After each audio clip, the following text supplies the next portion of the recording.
পড়াশোনা করছি, তার পাশাপাশি সবই কাজ করছি, তারপরও বাপ মার মন পাই না। আর কি করবো জি আল্লাহ, তাইলে আর বাপ মার মন পাবো? শালা রাজ্জাকের বেটাটা পড়াশোনা করছে, পড়াশোনার পাশাপাশি কাজ কামও করছে, তারপরও বাপ মায়ের মন পায় না। যায় চানাটার সাথে দেখা করে আসি। কি হয়েছে রে ভাই, এত রোদের মধ্যে কষ্ট করে এভাবে হেলান দিয়ে বসে আছিস কেন রে বা? আর বলিয়েন না গো চাচা, লেখাপড়া করছি, তার পাশাপাশি এত কাজ কাম করছি, তারপরও বাপ মায়ের মন পাই না।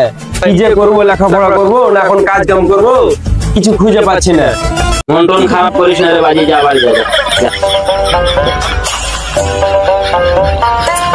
বাড়ি থেকে তো ঝগড়াঝাটি করে বার হয়নি, এখন কি মুখ নিয়ে যে বাড়ি যাব?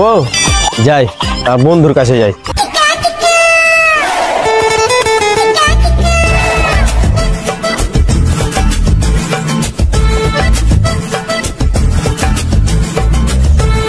গরিবের ঘরে জন্ম নিয়েছি, স্বপ্ন আছে অনেক, কপালটা তো খারাপ, কি করব?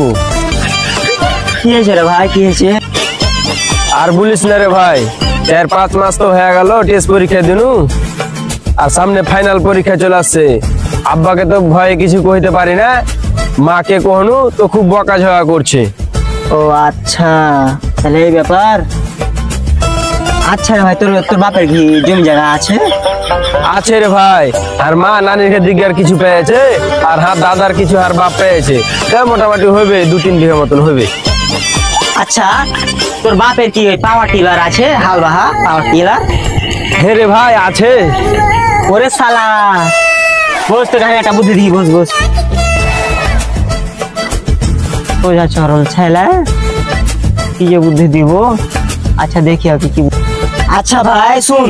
হ্যাঁ বল। তোর বাপের তো ওই পাওয়ার টিলার আছে না? আছে।